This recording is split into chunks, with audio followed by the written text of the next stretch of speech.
Hello everyone and welcome to Old Game Reviews featuring Mount and Blade. Let's go on with the gameplay, shall we? The first thing you want to do in this game is to pick your character. After you've chosen which sex you want to be, you get to choose your past. Choosing your past is really important towards making the character that you want. For example, if you want a soldier, you might want to go to something like a squire in your past. After that, you get to pick a banner if you've chosen the noble way, as I have. Or you can just become a part of a faction, but I'll get on to that later. What you're seeing here is sort of a menu. This only happens in the story where you have to pick if you want to save or play it realistically and not save at all. You start off by entering your name. After that, you can pick your skills, your attributes, and how good you want to be with each of a weapon type. Your skills will improve as though you rank up in levels. Now what I'm showing you right here is Calradia. There are 5 different factions within Calradia. They are Rhodoks, the Swardian Empire, the Kurgit Khanate, the Nords, and the Vigirs.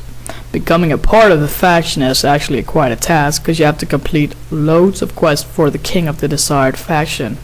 But when you get in one, it does have its benefits. Now let's move on to something a bit more exciting, the fighting in Mount and Blade. The fighting in Mount and Blade is really unique. I have never seen anything like this before, and I don't know if I ever will. It's really hard though to just pick up this game and be really good at fighting. It takes a lot of practice to be good, but it's worth it in the end. Another fun fact, or a fun thing about Mount and Blade, is the fact that you can get some random stuff going on, like get this cross-map headshot with the bow and arrow.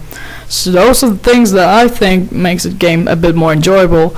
That you don't always have the game predicted. You know everything that's gonna happen. There's some variety in that. But as in any game, or any game that I know of, sometimes you get knocked down, as I do right here. And then it's not just you don't just load your game from the last time you saved. Now you can actually be taken prisoners by the ones that killed you. Throughout the game, you will meet some interesting characters like Lord Tysa right here, a lord from the Vigir faction. He offers me a quest, and I agree on it. It's a win-win for both of us. But throughout the game, you will meet much more interesting characters like Dustin Karn, who you can help regain control of Kurgit Khanate, his rightful faction that he should be in control of. And as I was saying earlier, if you want to be part of a faction, you have to be good friends with the king. Well, now we're done with this subject, let's move on to the next one, graphics. The graphics in Mount and Blade aren't the greatest, but as the series suggests, this is the old games reviews. You can go from anywhere from big castles, snowy villages, to the most realistic looking medieval villages. I find this very enjoying, and it is a fun fact. The terrain in Mount and Blade is, yeah, well, as you can see, really bumpy. It's nothing compared to the standards we have today.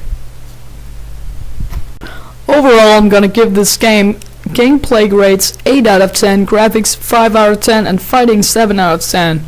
Overall, I'm gonna give this game a 7. That's a really high score for such an old game, and I suggest you pick it up. It's really fun and it's really addictive. Have fun playing. Next time I will be doing a old game review, I will be equipped with a better microphone. Until then, see you later. Remember to subscribe, favorite, like, and comment this video if you please. This has been Don Matthew. I bid you farewell.